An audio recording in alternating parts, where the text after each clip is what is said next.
네, 반갑습니다. 9번입니다. 오늘은 뉴욕 증시 분석 드리도록 하고요.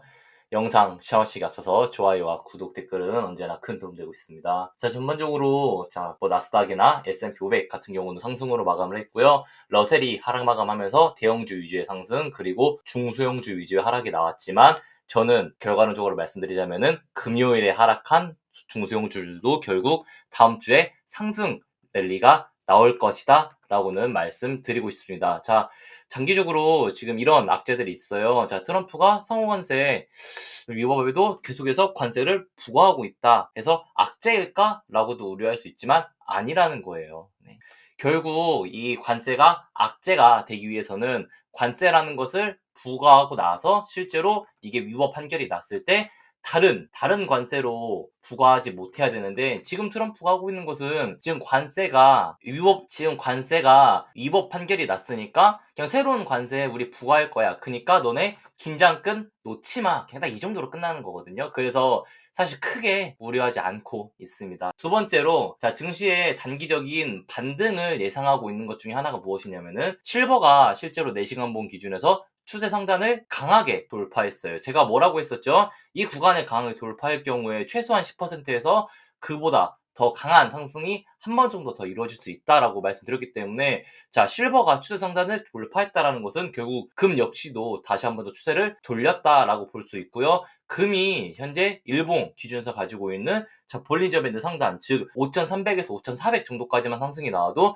현재가 대비해서 최소한 4에서 5% 정도는 더 상승이 나올 수 있기 때문에, 전날 금이 2% 상승이 나올 때 증시가 거의 1% 가까이 상승이 나왔다는 것은 추가적으로 증시가 아직 2에서 3% 정도는 더 추가적으로 상승할 수 있겠구나라는 것을 우리가 충분히 예상할 수 있다라는 거죠. 그리고 자, 이게 코인데스에 나온 기사인데, 비트코인이 한 번 더 하락하고, 즉 5만 달러 아래로 내려갈 것이라고 예상하는 것이 절반 이상, 그리고 이 6만 달러 아래까지 내려간다라는 것을 예상하는 것은 거의 합쳐가지고서 막 70%, 80% 이상까지 보고 있다라는 거예요. 즉 하고 싶은 이야기는 무엇이냐면은, 시장이 이렇게 강하게 한 번 더 하락할 것 같아 라고 우려할 때는 실제로 하락이 나오지 않아요. 실제로 하락은 우리 올라갈 거야 너도 나도 지금 사야 돼 라는 분위기가 있을 때 갑자기 부러지고 무너지는 것이 하락이지, 너도 나도 하락을 대비하고 하락에 대해서 위험성이 있다라고 이야기할 때는 사실 다이렉트로 하락이 나오지 않는다. 그렇기 때문에 저 역시도 지속적으로 말씀드리고 있지만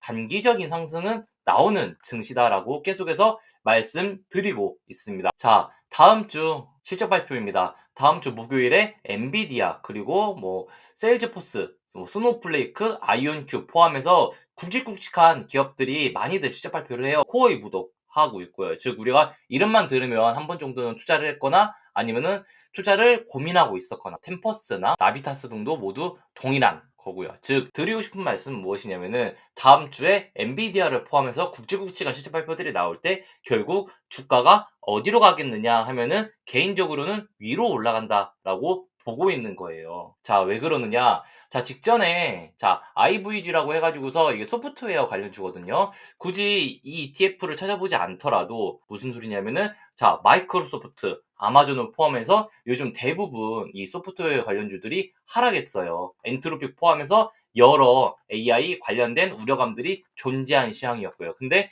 지금 현재 구간에서 G라인을 지지받고 있다는 거예요. 저는 이 금이 상승하고 은이 상승하고 비트코인이 상승하고 지수가 상승할 때 이 ETF 역시도 동일하게 15%에서 20% 사이의 상승을 예상하고 있습니다. 즉 이 종목들은 실제로 대부분 마이크로소프트, 팔란티어, 오라클, 세일즈포스 등등, 서비스나우까지 클라우드 스트라이크 등 최근에 조정을 강하게 받았던 종목들이 실제로 이 안에 편입되어 있고, 그럼 다음 주에 실제로 목요일에 세일즈포스니 아니면 스노우플레이크니 추가적으로 엔비디아니 이런 실적 발표들을 하면서 시장이 우려했던 것보다 이 기업들의 실적이 월등히 좋구나. 그러면은 이거 우리가 너무 과하게 우려했어. 실제로 너무 과하게 하락이 나와 있는 상태네 라고 시장이 해석한다라는 거예요. 마이크로소프트만 하더라도 지금 직전 11월 고점 대비해서 30% 이상 하락이 나온 상태예요. 근데 실제로 마이크로소프트뿐만이 아니라 스노우플레이크를 포함해서 여러 종목들이 지금 이러고 있다라는 거예요. 근데 실적은 계속 우상향하고 있는데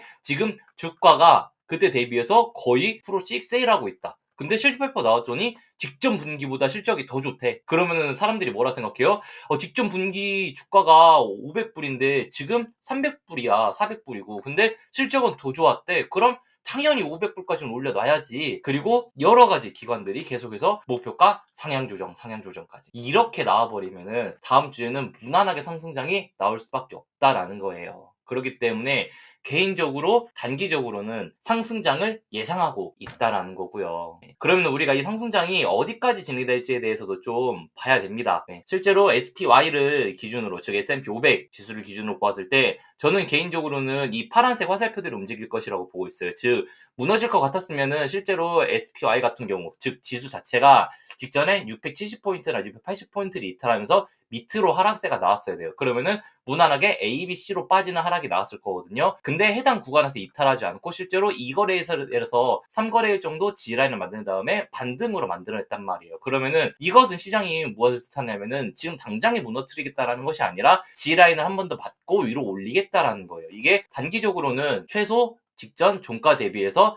대략 3% 정도, 최대 한 6%까지는 상승이 남아있다라고 말씀드릴 수 있는 거죠. 그러면은 짧게 우리가 이 3% 정도의 상승이라고 봐요. 영상 초반에 제가 뭐라고 말씀드렸죠? 자, 금이 5% 정도 상승이 나오면은 지수 기준에서는 2에서 3% 이상의 상승이 더 나올 수 있다라고 말씀드렸죠. 그러면은 실제로 금이 한 번 더 상승이 나오고 비트코인이 상승이 나오면은 지수도 상승이 나올 것인데, 그럼 실제로 얘가 말하고 있는 것처럼 최소한 3% 이상의 상승을 한번 나올 수 있겠구나. 최대한 6%까지도 기대할 수 있겠구나. 최소 3%는 실제로 한번 주겠구나라는 게 눈에 보인다라는 거예요. 자, 근데 이런 패턴에 대해서 우리가 절대 속으면 안 된다라고 말씀드리고 싶은 게 언제냐면은 과거 15년도에도 이런 패턴들이 존재했어요. 뭐냐면은 자, 직전에도 실제로 무너지지 않고 버티고 반등들이 나왔을 때 어라 한다는 거예요. 무슨 소리냐면은 실제로 이렇게 보시면은 횡보가 나오다가 무너졌는데 더 아래로 하락하지 않고 반등이 나올 때는 반등이 강하게 나왔어요. 거의 6%, 7%씩 나왔죠. 그러면은 실제로 대부분 뭐라고 얘기하냐면은 직전에 저항 구간이었던 구간을 돌파했기 때문에 이것은 앞으로 더 올라갑니다 라고들 많이들 이야기들을 해요. 근데 실제로 올라갔습니까? 아니요. 다이렉트로 15%, 고점 대비해서는 거의 17% 이상의 하락이 나왔다라는 거죠. 그러면은 이 17%가 지수에서 17%라는 거예요. 지수에서. 그러면은 지수에서 17%가 떨어지면은 실제로 XOXL 같은 3배 레버리지 같은 경우는 막 50%, 60%씩 하락이 나와버린다라는 거예요. 근데 우리가 이런 데에서 해석을 잘못하고 직전에 상승되고 나서 한 달 이상, 2달 이상 횡보했던 걸 돌파했기 때문에 무조건 이제 다시 한 번 더 하나의 상승 파동 나오면서 새로운 노파동 강하게 시작된다? 이렇게 해석하면 안 된다라는 거예요. 이렇게 해석을 했었기 때문에 직전에 많은 투자자들이 이런 구간에서 24년도 6월이나 7월 경에서도 이거 실제로 지지 받아놨으니까 또 추가로 올라갑니다 하면서 계속해서 올라간다 시황 주다가 떨어질 때는 대응도 못하고, 실제로 25년도 1월 2월에서도 직전에 돌파했으니까 더 올라간다 하다가 떨어질 때는 대응도 못한다라는 거예요. 그래서 드리고 싶은 말씀은 무엇이냐면은 이 상승에는 우리가 따라가면서 수익을 낼 수는 있어도 이제 모든 조정은 끝났고 3월부터는 새롭게 막 오파동 시작되면서 올해 막 8월, 9월까지 급등 랠리 나온다, 강세장 나온다, 절대 이렇게 해석하면 안 된다라는 거예요. 이거 잘해야 일주일에서 2주일짜리 상승이고, 그리고 끝나고 나면은 제가 말했던 3월달 내로 강한 조정 나오면서 3월달, 4월달 한번 강하게 쏟아낸 다음에 끝난다라는 거예요. 이 점 절대 잊지 마시면서 이 단기 반등은 우리가 끝까지 따라가면서 지금 비중 축소하고 인버스 매수를 해야 되는 좋은 구간이다라고 볼 수 있어요. 자, 지금 직전 영상에서도 말씀드렸지만 풋옵션이 계속해서 증가되고 있어요. 자, 풋옵션이 증가되고 있다. 즉, 풋옵션이 계속해서 유입되고 있다라는 것은 오늘 당장, 내일 당장 증시가 밀어낸 것이 아니라 실제로 충분히 풋옵션들을 매수한 기관들이 대략 한 2주에서 3주 뒤에부터 밀어내요. 그럼 이것은 무엇이냐면은 실제로 2거래일에서 3거래일 전부터 지금 계속해서 풋옵션이 강하게 들어왔거든요. 어제까지도 풋옵션이 강하게 들어왔어요. 그렇다라는 것은 결국 단기적으로 이 상승이 주면서 충분히 개미들에게, 즉 개인 투자자들에게 물량 넘기고 우리는 풋옵션 충분히 구축해놨어. 그리고 증시는 올라갔으니까 빨리 개인 투자자들이 우리 물량 가져가죠. 그리고 폭락 뻔히 보인다라는 거죠. 속으면 안 되는 상승이다. 이렇게 말씀드리고 있습니다. 자, 그럼 단기적인 반등이 나온다라고 말씀드렸을 때 얼만큼 나오냐라고 하면은 자, 1차적으로 AMD입니다. AMD 같은 경우도 직전에 무너질 것 같았으면은 195불을 이탈하면서 즉 훼손하고 무너졌어야 되거든요. 근데 지금 보시면 아시겠지만 한 번, 두 번 지랄 만들고 하나, 둘, 셋에 즉 이렇게 N자형으로 조정을 마무리 지어 두고 있는 상태예요. 그러면은 네 번째 이 상승이 나올 거란 말이죠. 근데 AMD 같은 경우는 실제로 지금 215불에서 230불 사이에 강한 갭하락을 가지고 있어요. 이 갭하락은 단기적으로는 강하게 매꾸로 올라올 가능성이 너무 높기 때문에 즉 인텔처럼 이 갭을 메꾸는 상승은 나올 거란 말이죠. 그래서 이렇게 우리가 바라보면서 이거 매수 타점을 한번 잡을만 하구나라고 볼 수 있다는 거예요. 자, 두 번째 인텔입니다. 인텔 과거에 멤버십에서도 이 구간에서 매수해서 자 직전에 뭐 48불, 49불에서 한번 제대로 매도하고 나서 그 뒤로 매수하지 않고 있던 종목이에요. 자, 실제로 인텔 같은 경우도 개인적으로는 지금 정말 좋은 매수점이라고 보고 있어요. 40불을 이탈하지 않다면 인텔도 직전에 1월 말 그리고 2월 말 즉 거의 한 달 동안 이 쌍바닥 지지라인을 만들어놨기 때문에 다시 한 번 더 이 반등 나온다라는 거예요. 그러면은 인텔도 현재가 매수해서 최소한 8불에서 52불 사이의 목표가를 다시 한 번 더 열어놓을 수 있다는 거죠. 이것은 AMD가 현재가 대비해서 최소한 뭐 15%씩 상승이 나올 수 있는 것처럼 인텔 역시도 최소한 이렇게 14%, 15%의 상승이 열려있는 구간이라는 거예요. 쉽죠? 그럼 엔비디아 역시도 동일하다라는 거예요. 자, 엔비디아 여기서 183불 이탈하면서 밀려서 밑으로 빠진다라고 말씀드리지 않았어요. 횡보 나오고 나서 이후로 횡보 끝나고 나면은 위로 올라온다라고 말씀드렸거든요. 자, 다음 주에 실적 발표예요. 실적 발표를 전후로 엔비디아는 이 194불을 돌파하면서 210불 이 구간을 한번 줄 거예요. 그러면은 현재가 대비해서 엔비디아는 대략 8% 정도 상승이 나올 수 있다. 나올 수 있겠죠, 실제로. 충분히 나올 수 있는 구간이고요. 그래서 엔비디아가 이렇게 상승세가 나올 때, 한 번 더 상승이 나올 수 있겠구나. 실제로 이렇게 U자형 패턴의 마지막 오른쪽 구간을 만들어가고 있구나라고 충분히 해석할 수 있다라는 거예요. 그래서 저는 엔비디아 현재 183불 이탈 전까지는 200불에서 210불 간다라는 것을 더욱더 높게 보고 있습니다. 당연히 금요일에 하락했던 오라클 같은 경우도 크게 걱정하지 않아요. 오라클은 140불까지 이탈해도 괜찮으니까 이 앞에 있는 갭을 매꾸로 내려온다 생각하고 140불까지 G라인 매수를 받으면은 이후로 어차피 동일하게 이 160에서 120불까지 저는 올라온다라고 봐요. 170에서 거의 200불까지도 보이고 있는 구간이 오라클이거든요. 그렇기 때문에 오라클 역시도 결국 AMD가 보여줬던 것처럼 동일한 패턴으로 상승할 것이다. 즉 반도체 섹터들이 모두 비슷하게 상승할 것이다 라고 보고 있어요. 이렇다라는 것은 결국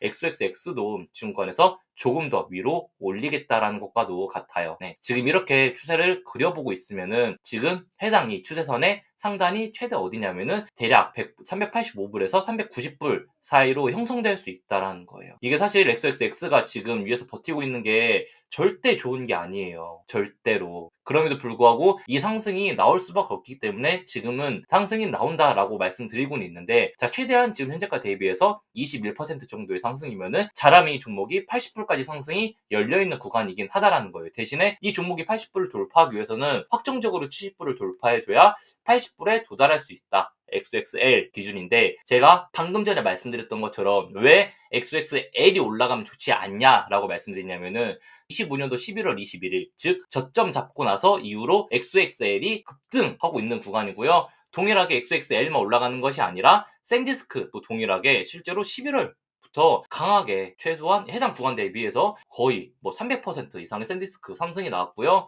추가적으로 마이크론 같은 경우도 해당 구간 대비해서 거의 뭐 150% 가까이 상승세가 나왔다라는 거예요. 이게 무슨 소리냐면은 이 시기에 마이크로소프트 실제로 고점 대비해서 아까 말씀드렸던 30% 이상의 하락이 나왔고요. 동일하게 뭐 아이온큐나 뭐 비트코인이나 즉 대부분 중소형주를 포함해서 대부분 종목들은 현재 하락한 상태라는 거예요. 그러면은 계속해서 뭐라고 말씀드리고 있냐면은 일부 빅테크, 일부 섹터, 일부 종목이 지수를 버티고 있는데 결국 마지막까지 상승이 나올 때 있어서 실제로 뭐 아이온큐가 다시 한 번 더 70불, 80불까지 올라가는 것이 아니라 결국 아이온큐의 상승이 어느 정도 제한되고 즉 중소형주들의 상승은 어느 정도 제한돼 버리고 결국 마지막까지 반도체 섹터가 올라가 버리는 것은 절대 강세장이 아니다라고 말씀드리고 있는 거죠. 이거 결국 XXL이 무너지면 지수 와장창 무너지는 구간 와요. 그렇기 때문에 절대 속으면 안 돼요. 이 반등은 우리가 실제로 나오면 비중을 축소하고 매도 잡아야 되는 구간이지 여기서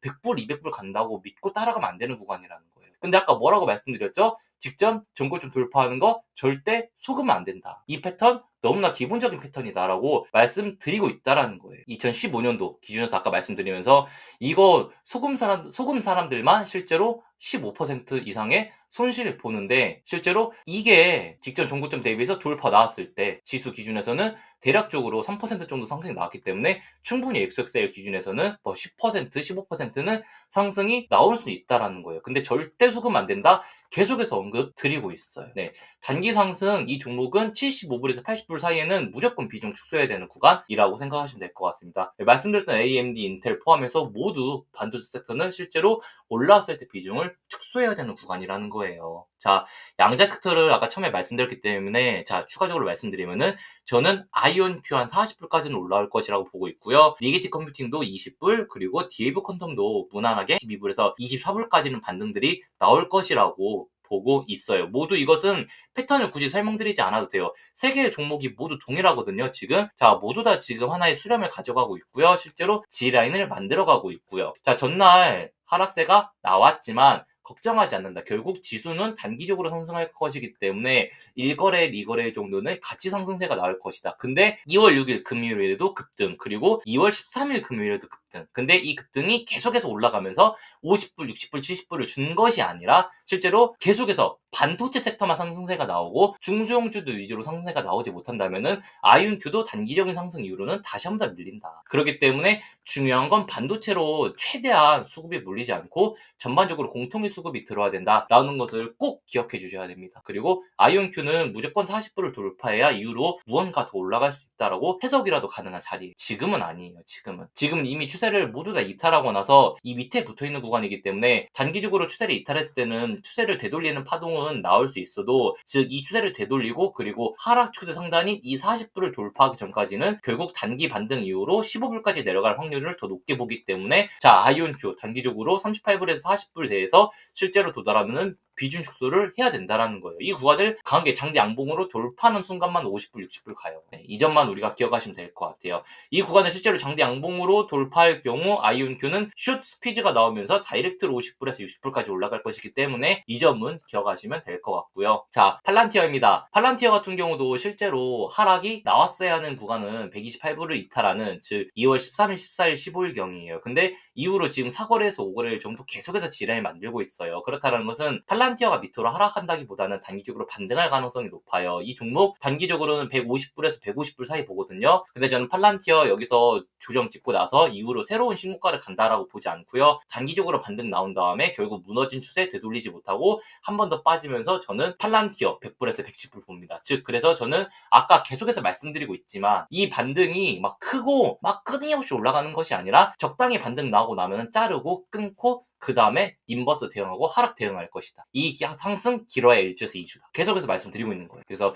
이 점 꼭 기억하시면서 같이 우리가 자, 레버리지로 끝까지 수익 내시고 나서 그 다음에 인버스로도 수익 낼 수 있는 시간들이 되었으면 좋겠습니다. 이외에 정말 많은 종목들을 멤버십 통해서 다루고 있는데요. 자, 시간 관계상 일반 영상에서는 여기까지만 영상 좀 다뤄드리도록 하고요. 자, 상승에 대해서 추가적으로 말씀드릴 수 있는 것 중에 하나가 무엇이냐면은 자, 실버나 그리고 나스닥이나 동일한 구간에서 돌파가 나왔어야 되는데 이미 실버가 해당 구간을 강하게 돌파한 상태다. 그러면은 당연히 지수도 따라서 올라갈 수밖에 없다. 이 점 마지막으로 설명드리면서 자, 멤버십 통해서 정말 여러 가지 종목도 말씀드리고 있고요. 이번 주 내내 횡보장이 이루어졌어도 상승 나온다 라고 말씀드리고 있기 때문에 단기 상승 이후로 다음 하락 대비 이것은 꼭 기억하셨으면 좋겠습니다. 오늘 방송 여기서 마무리 짓도록 하겠습니다. 영상 시청해주셔서 감사합니다.